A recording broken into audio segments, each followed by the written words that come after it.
Namaskaram. Welcome to my channel VPK Nutrition, Mind Body Healing with Pushpa. Today's episode is the part 2 of our 3-part series on control of blood pressure. In today's episode, I'm going to be sharing some lifestyle tips in 4 areas of our life: activity, exercise, and second one is stress management. Number 3, mental health and dealing with emotions. And number 4, sleep routine or getting a good night's sleep. So stay tuned.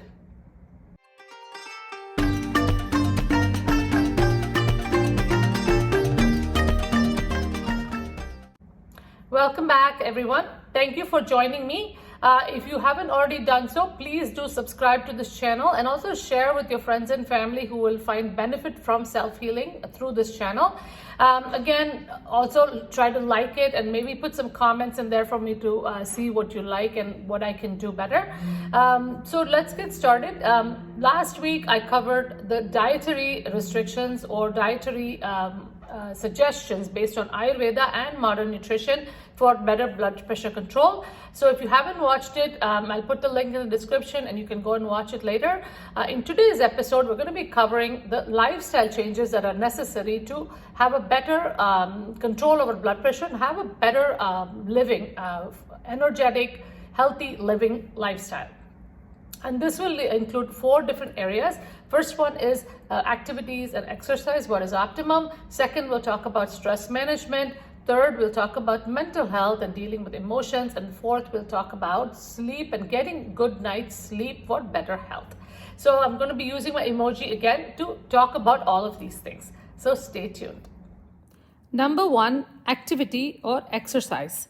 Now, modern medicine talks about 150 minutes per week or 30 minutes for a day for 5 days a week is a recommended amount.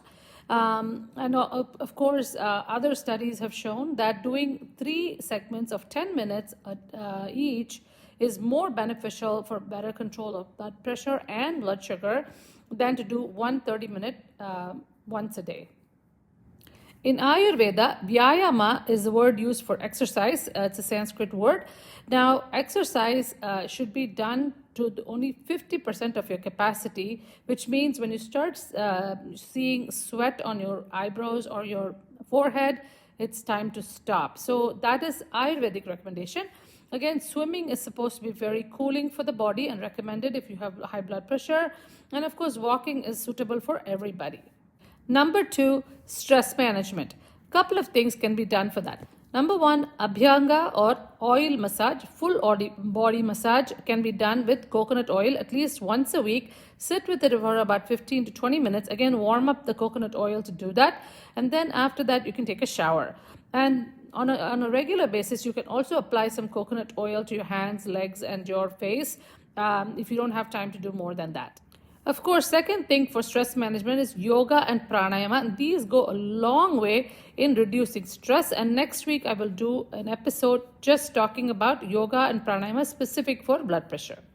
Mental health, thoughts and emotions control.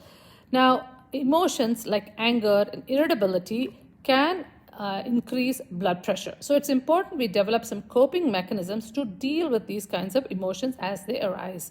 Now, chanting prayers, mantras, shlokas, and also listening to music can change the mood and bring a lot of calmness to the mind.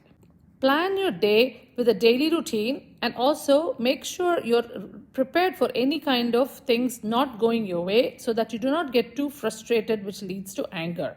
And make sure you don't skip any meals either, because a lot of times if you are more of a pitta person and skip meals, you are going to get hangry, and that could lead to a higher blood pressure as well. Number 4, get a good night's sleep routine. So have a sleep routine where you shut off the screens about an hour before you go to bed, and then drink some chamomile or lavender tea if you want some calmness of mind, or if you have too many thoughts, and then read a book or listen to music or do some meditation. So these are some things that can help you. Journaling also will help you with this. Some ideas for journaling may be writing 3 things that you're grateful for in your life, or 3 things that made you very happy during the day or brought joy to you during the day. These are certain ideas that will create a lot of positive vibrations and emotions within you and automatically the negative ones will drop off. Remember, the last thought you sleep with at night is what you wake up in the morning. So if you end with a positive thought, you're going to wake up in a positive way.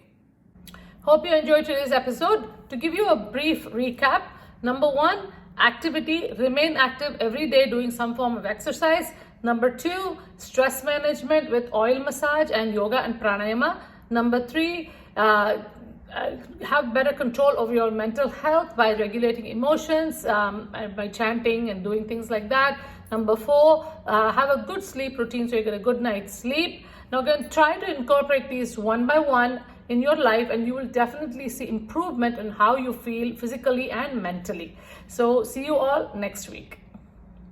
That's all for today, folks. Have a wonderful week ahead. Listen to your body, observe your mind, and help yourself. And join me next week.